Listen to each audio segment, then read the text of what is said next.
सबसे पहला सवाल विनोद जी मेरा आपसे कि बिसात तो बिछ गई और सेंटर स्टेज में पॉलिटिक्स के इस समय रामलला खड़े हुए नजर आ रहे हैं और विपक्ष इस स्थिति में है नहीं कि इसको दरकिनार करे, इसको नजरअंदाज करे। तो 2024 का चुनाव क्या इस दफा अयोध्या से होकर गुजरेगा और ये राम नाम की सुनामी क्या जो बीजेपी उम्मीद कर पा रही है वो हो पाएगा? किस विनोद जी से सवाल है? ये विनोद शर्मा जी। विनोद शर्मा जी विनोद अग्निहोत्री जी, मैं आऊंगी आपके पास। फिलहाल शुरुआत विनोद शर्मा जी से। नहीं, विनोद अग्निहोत्री को भी कभी कभी पहले बोलने दिया करो, लेकिन हमारा भाई ये इंतजार कर लेगा जी। देखिए, बात यह है कि ये राम नाम की जो आवाजें हैं, राम नाम की लूट है, लूट सके तो लूट, ये जो प्रण प्रतिष्ठा करवाने वाले लोग हैं वो और उनके जो राजनीतिक संचालक हैं उनकी कार्यविधियों में विरोधाभास देखिए, बात यह है कि इस पे बहुत सारे सवाल उठाए जा सकते हैं। विपक्ष नहीं उठा रहा, उसकी अपनी कोई मजबूरियां होंगी, लेकिन हम लोगों को उसको उठाना चाहिए उन सवालों को।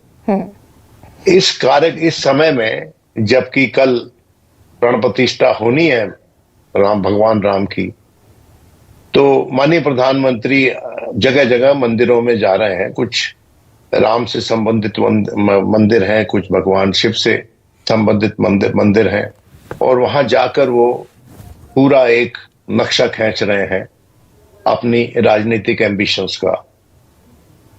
तो एक बात तो साफ हो जाती है कि जो कुछ चल रहा है अयोध्या में वो एक पॉलिटिकल कार्यक्रम है, और विपक्ष ने जो फैसला लिया उसको मजबूत बनाता है। ये सब जो हम देख रहे हैं कि वो सही है कि यहीं आ रहे हैं इस प्राण प्रतिष्ठा पे। उनमें से बहुतों ने कहा कि हम बाद में जाएंगे, कुछ होके भी आ गए हैं वहां से। और आपने कहा कि उद्धव ठाकरे नहीं जा रहे। उद्धव ठाकरे को तो स्पीड पोस्ट से निमंत्रण भेजा गया है, आपको ज्ञान है इस बात का? स्पीड पोस्ट से भेजा गया है। तो आप मुझे बताइए कि इस तरह से ईश्वर के नाम पर किसी राजनीतिक दल को छोटा दिखाना, इस तरह से उसको पशेमान करना, उसको ह्यूमिलिएट करना, ये क्या राम की मर्यादा के अनुसार है? लेकिन विनोद जी, एक और सवाल यह भी बनता है कि रथ यात्रा से लेकर 92 की रथ यात्रा से लेकर अभी रामलला की प्राण प्रतिष्ठा तक एक पूरा साइकिल राजनीति में घूम चुका है और इसमें कहीं कोई दोमत किसी को भी नहीं है, कोई दो राय नहीं, कोई संशय किसी को नहीं कि भगवान राम ने बीजेपी को पॉलिटिकली मदद पहुंचाई।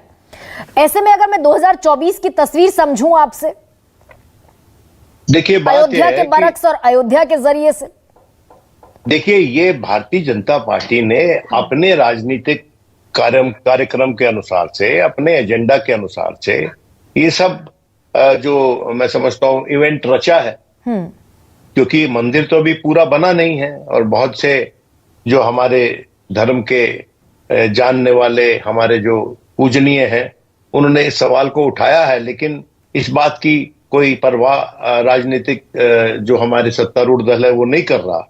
जनता और जो लोग इस सब के पीछे हैं, देखिए, जनता तक तो उनकी बात पहुंचा ही नहीं रहे। वहां पर मैं देख रहा था कल एक शंकराचार्य को ये कहते हुए कि आप, कोई उनसे सवाल पूछ रहा था तो वो कहते कि हमें जवाब तो पूरा करने दो, आप हमारी बात जनता तक पहुंचाना ही नहीं चाहते। तो अब ये बात मैंने पहले भी गरिमा जी आपके शो में उठाई थी कि जिस तरह से इसको प्रमुखता दी जानी चाहिए इस पॉइंट ऑफ व्यू को, और ये मैं सिर्फ एक डेमोक्रेटिक डिस्कोर्स के तहत ये बात कह रहा हूं, तो वो नहीं उठाई गई, वो प्राथमिकता नहीं दी गई। क्यों नहीं दी गई?